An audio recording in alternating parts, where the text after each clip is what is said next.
Capítulo 20. A volta. Uma vez preparados para conduzir os resgatados dos precipícios tenebrosos onde se achavam, algum deles por décadas, como era o caso de Pilatos, Sávio e Sulpício, enquanto outros contavam já vários anos ali, massacrados por si mesmos, os integrantes do grupo de caravaneiros de Jesus iniciou a longa e cuidadosa viagem de volta aos locais iluminados onde entregariam os irmãos aflitos. O grupo que chegara aos abismos era composto de 6 trabalhadores, ainda que Sávio fosse quase do mesmo padrão daqueles que se buscava ajudar.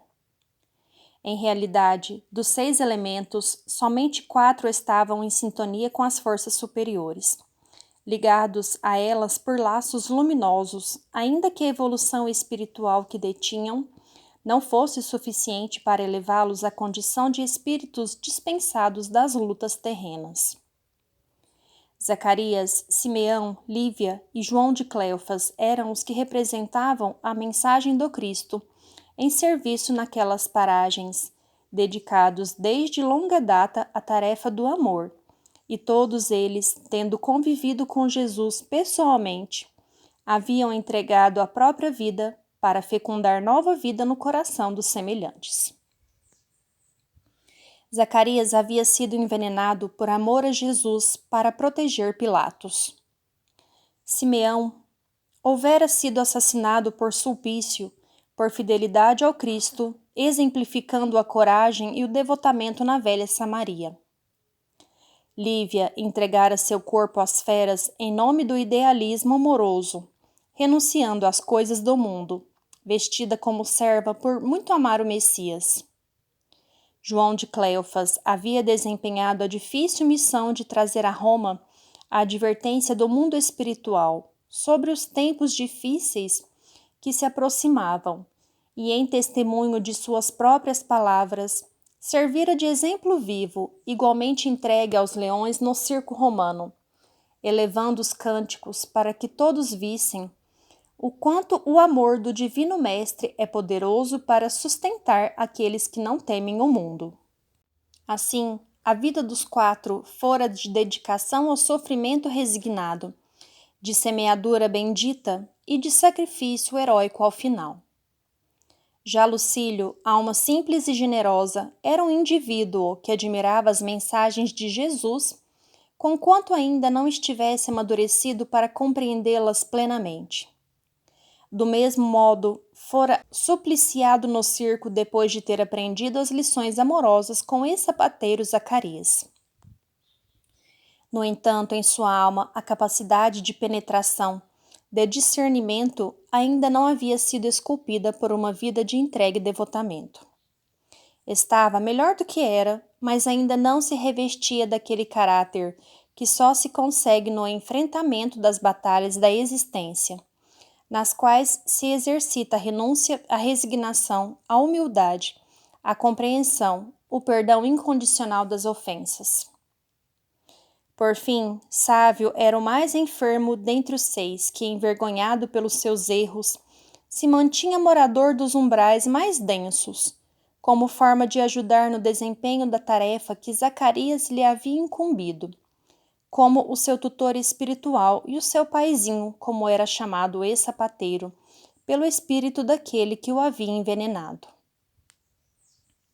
Assim, Sávio estava em tratamento e, percebendo o erro cometido, aceitou ficar naquelas paragens no trabalho humilde do bem, não tendo condições para elevar-se a patamares mais luminosos. Zacarias o visitava regularmente, levando-lhe ânimo e palavras de estímulo, sabendo que mais cedo ou mais tarde todos seriam recolhidos e que o trabalho de Sávio seria muito importante para o auxílio às vítimas da ignorância que ali estagiavam. Agora que o processo de sofrimento houvera sido substituído pelo processo de auxílio, todos deveriam seguir para novos ambientes, sendo certo que, além de Pilatos, Sulpício e Fúlvia, o grupo se responsabilizara pessoalmente pelo auxílio direto a mais 9 soldados 3 que faziam a guarda da Gruta Trevosa, e outros 6 que seguiam Sulpício, que, ao contato com a palavra e a força de Jesus, que lhes fora apresentada pelos caravaneiros do bem, se converteram e aceitaram mudar o rumo de suas vidas.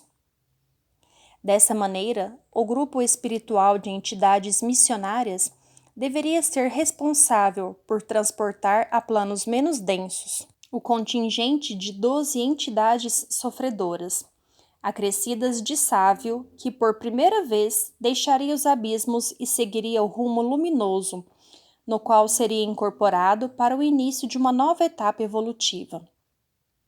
Reunidos na pequena casa, depois dos esclarecimentos de Zacarias, todos esperavam por suas orientações no sentido do destino que os aguardava. Assim, o ancião generoso e humilde, com um sorriso que trazia sempre estampado no olhar e nos lábios, sorriso este que fazia parecer fáceis todas as coisas que se apresentavam complicadas aos outros, dirigindo-se aos amigos, passou a dizer: Agora, filhos queridos, nossa tarefa se encontra cumprida no seu segundo estágio, graças à permissão do Pai e ao amparo recebido de Jesus. Iremos iniciar a nossa jornada de volta ao ambiente luminoso que receberá nossos irmãos para os tratamentos necessários. E dirigindo-se a Sávio, informou-lhe para sua surpresa: Querido filho, somos muito gratos por tudo que você realizou neste ambiente ao longo de todos estes anos de dificuldades. Vendo-se citado dessa maneira, Sávio envergonhou-se e abaixou a cabeça, sem coragem até para falar qualquer coisa que apontasse a sua modéstia diante de tal elogiosa referência. Percebendo a sua reação íntima, Zacarias continuou: Durante todos estes anos, seu espírito sofrido e arrependido habilitou-se para a chegada deste momento. Seu devotamento, sua paciência e seu sentimento melhorado foram os alicerces deste pequeno, mas importante abrigo no seio da escuridão. Por isso, o trabalho que você realizou ao longo deste tempo me autoriza a convidá-lo a subir conosco e a preparar-se para o futuro. O que me diz disso? Sem estar esperando nada daquilo, Sávio imaginava que iria continuar ali, prestando serviços modestos, ajudando os desesperados que desejassem encontrar auxílio de um modo ou de outro, não fazendo nenhuma exigência, nem esperando nada que fosse diferente. Já se havia acostumado à desgraça e ao desalento de tantas almas e sentia uma ventura inigualável quando suas mãos recolhiam entidades destroçadas que eram encaminhadas ao tratamento magnético em lugares melhores, graças ao apoio de Zacarias, que, como já se disse, sempre vinha ao pouso, pobre de Sávio. Surpreendido pelo convite de Zacarias, o ex-soldado respondeu emocionado: Paizinho, eu não sei o que dizer. Esta casinha tem sido paraíso para meu espírito doente, que encontra no trabalho, junto aos miseráveis como eu, a compensação que me dá forças para me desculpar de meus crimes. Não sei se me é lícito deixar meus irmãos de sofrimento para seguir no caminho de luz que o Senhor me oferece, deixando para trás estes desditosos. Vendo-lhe a dificuldade em decidir, Zacarias acrescentou: Quanto a isso, meu filho, não se preocupe, pois o Senhor da vida não abandona seus filhos. E quanto mais estejam atirados na lama, mais os visitam as forças amorosas para que os libertem desse estado de dor e aflição. A você, no entanto, sábio, está aberta a porta do trabalho em outras paragens, através do qual seguirá se redimindo e se preparará para a retomada de uma nova jornada na carne, a fim de ser aquele que acerta nos passos trôpegos de um novo corpo. Mas o senhor, paizinho, me ajudará do mesmo jeito que me ajudava aqui? Perguntou o pobre espírito, indeciso por não desejar perder a chama amorosa que o alimentava. Ora, sábio, ninguém está falando aqui em afastamentos, despedidas ou separações. Estamos sempre ligados um ao outro pelos laços do amor verdadeiro. E desde o dia em que nos encontramos no grande barco que nos levou até Massília, liguei-me a você pelos liames sinceros do amor, que nada é capaz de romper e que cada passo de sua elevação reforçará ainda mais. E eu o envenenei, falou o envergonhado soldado com os olhos lacrimejantes, adotando atitude doce e enérgica ao mesmo tempo. Zacarias replicou, levantando-se e abraçando aquele que adotara como seu filho. Vamos parar com esta lapidação moral que não nos leva a nenhum lugar. Não existe aqui quem não tenha errado, sábio. Não estamos com tempo para ressuscitar nossos martirológios. Nem Jesus está com disponibilidade para ficar nos escutando as lamúrias por nossas quedas. Há muito trabalho pela frente, e se tivermos a coragem de fazer o que fizemos, no erro do passado, deveremos direcionar esta coragem que já demonstramos possuir para realizar o que é necessário fazer no bem, que está carecendo de almas que o exercitem. Não quero mais ouvi-lo falar de envenenamento. Eu o amo, meu filho, e sei que me ama também. Disso é que devemos nos lembrar os dois. Estarei sempre com você, não importa quanto tempo passe, e seremos amigos e irmãos devotados ao amor de Jesus, que para nós é aquele que mais nos compreende e melhor nos conhece. Vendo que o rapaz enxugava as lágrimas com o dorso das mãos, como que a mudar o estado de ânimo, Zacarias lhe disse: Vamos, dê-me um abraço. Com este abraço, nós selamos para sempre a tampa do esgoto de nossos erros, para que não a abramos mais, está bem assim? Puxando o jovem que se achava sentado, fê-lo levantar-se e abraçou-o com enternecimento tal que naquele momento a luz do coração de Zacarias penetrou profundamente no espírito de Sávio, grosseirão e tosco em face de tanto tempo de permanência naquelas paragens. No interior do ex-soldado, um novo mundo de emoções surgiu inexplicável. Doçura, afeto, gratidão, alegria, leveza. Tudo isto foi-lhe despertado pelo complexo de Zacarias, que naquele momento estava produzindo um tratamento vibratório em seu discípulo para que ele suportasse sem muito sofrimento o esforço do regresso. Abraçado por aquele que chamava de paizinho, Sávio sentiu-se um novo ser, despertado em suas mais profundas virtudes, aquelas que todos os seres humanos possuem. Era isso que Zacarias sempre procurava fazer com todas as criaturas que encontrava pelo caminho. Ele tinha o poder especial, com seu modo suave e humilde, de desarrolhar a garrafa das emoções, de abrir o cofre dos sentimentos, fazendo com que as pessoas percebessem as virtudes divinas que habitavam seu interior.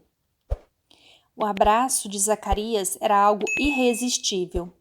Possuía tal vibração e tal poder que recebê-lo era sentir-se outra pessoa depois.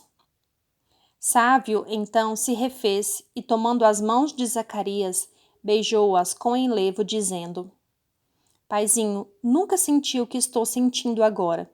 Parece que um pedaço do céu veio morar dentro do meu inferno pessoal. Eu farei o que for necessário e o que o Senhor me orientar. Se for para segui-lo, eu o farei sem medo, ainda que pense comigo que não mereço coisa melhor. Pois então estamos entendidos, meu filho.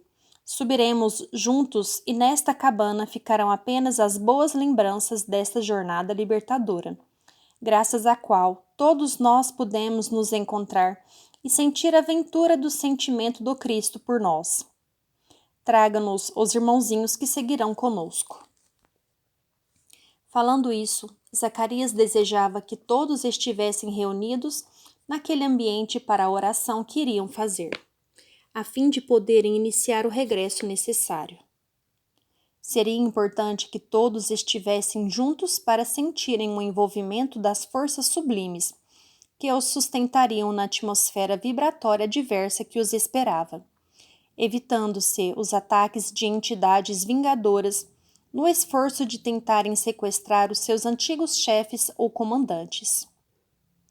Não demorou muito para que no pequenino ambiente se reunissem, além dos 4 missionários do Cristo, os 2 soldados que os ajudavam, Lucílio e Sávio, e os outros 12 resgatados ainda meio sonolentos. Lá fora, a noite pesada da escuridão tornava tétricas todas as paragens, não contando com nenhum foco luminoso depois que a cruz de Simeão se apagara ao término da tarefa do resgate. Apenas as linhas de defesa vibratória que envolviam a choupana estavam acesas e ativadas. Em seu interior, os 4 espíritos amorosos se postaram um em cada canto do aposento, e os outros se permitiram ficar no centro deste ambiente para que a oração os envolvesse integralmente.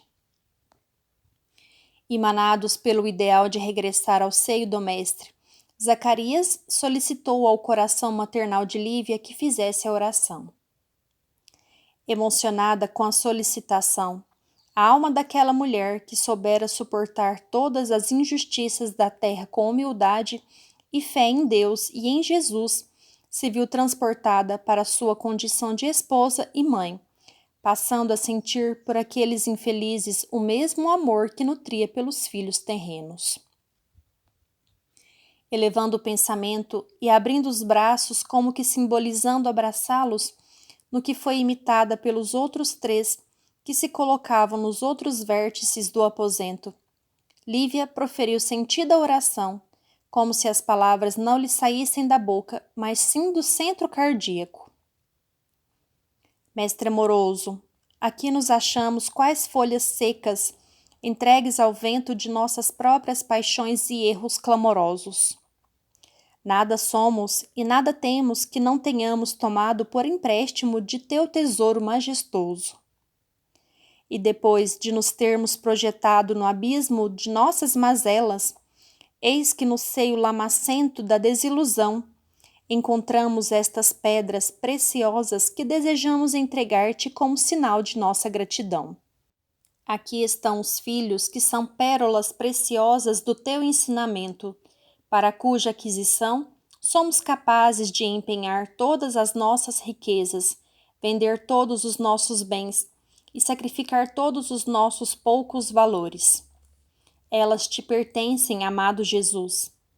Desejamos entregar-te o que é teu por direito, e assim rogamos a tua proteção para o nosso regresso ao teu seio que nos aguarda à volta, como o pai espera a chegada dos filhos viajores que se afastaram em tarefa. Ilumina nossa jornada, pois nossas forças são pequeninas diante da empreitada que nos espera. Confiamos em tua amorosa solicitude, pois não temos nada mais do que ela para nos guiar na nossa escuridão e fragilidade. Enquanto ia falando com o coração de mãe generoso e límpido, ocorria com Lívia o mesmo que ocorrera com os demais servidores do bem quando em oração. Suas próprias faculdades se revelavam e seu espírito, abandonando a forma aparentemente material que envergava, permitia que a sua essência se apresentasse aos olhos de todos. A sua luz passara a refundir todas as criaturas que a cercavam. Seu peito rutilante parecia revestido de diamantes que brilhavam por si próprios, enquanto que seus trajes de humilde serva foram substituídos por túnica lirial, que parecia ter sido tecida com raios de luar colhidos da lua cheia que nascia em algum lugar sobre a terra. Seus cabelos dourados passaram a esvoaçar, como se uma brisa os movesse suavemente. Seus olhos faiscavam no azul que os coloria e espalhavam chispas fulgurantes, diretamente sobre os corações dos irmãos, que, envolvidos por tal beleza, não tinham palavras para expressar o seu embevecimento. Os fenômenos luminosos igualmente se faziam sentir nos outros 3 integrantes daquele balizamento protetor, sendo menos intenso do que em Lívia pelo fato de estarem todos eles submetidos ao seu influxo, acompanhando-lhe a oração emocionada. O encantamento diante de tal energia foi ainda maior, quando, sem entenderem por que meios, o teto da choupana, construído de palha miserável, encontrada naquele ambiente, foi removido ao mesmo tempo em que as paredes da modesta casinha caíram por terra, e do alto, de um lugar não identificável, uma estrada de luz, como um arco-íris, se projetava sobre aquele local, rompendo todas as barreiras e iluminando os componentes daquele grupo. A força da oração de Lívia houvera conectado às fontes superiores, que agora respondiam ao coração sincero, enviando a proteção necessária ao transporte deles aos locais seguros. A estrada luminosa parecia feita de névoa esvoaçante, que só suportaria espíritos que tivessem aprendido a se tornar leves em seus sentimentos de sinceridade e devotamento. Assim, na casinha, as forças dos 4 espíritos missionários de braços abertos, como a criar um campo magnético, envolvia os outros integrantes como que em uma bolha de energias, que, espelhando a leveza que ia na alma dos 4 missionários, passou a flutuar no ambiente de maneira suave, como se fosse um cesto de balão a deixar a superfície da terra e alçar voo. Para a surpresa de todos, amparado pelos 4 pilares luminosos, uma força mais potente os transportava por aquela estrada de neblinas benditas, fazendo-os deixar para trás aquela paragem de tragédias morais construídas pelos erros humanos.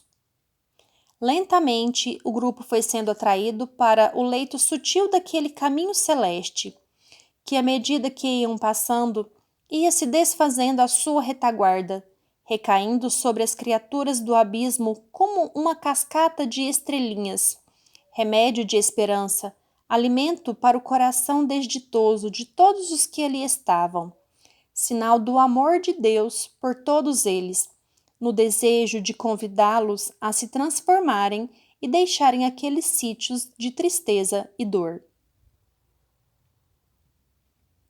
Assim se deu o resgate deles, levados por essa trilha aos planos mais elevados, nos quais se preparariam para o futuro que os esperava, na necessidade que todos temos de retomar nossas trajetórias e aprendermos a fazer o bem, ainda que isso demande muitos séculos e que nós, teimosos ou preguiçosos, nos entreguemos às tendências inferiores contra as quais deveríamos lutar com todas as nossas forças.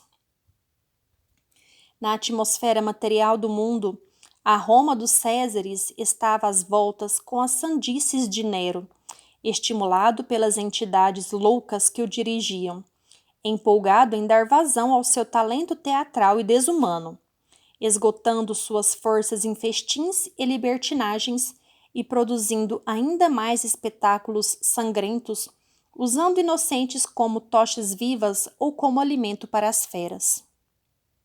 Estava o mundo se aproximando do ano 60 depois de Cristo, quando os nossos personagens foram resgatados da treva densa onde se haviam projetado por suas próprias culpas.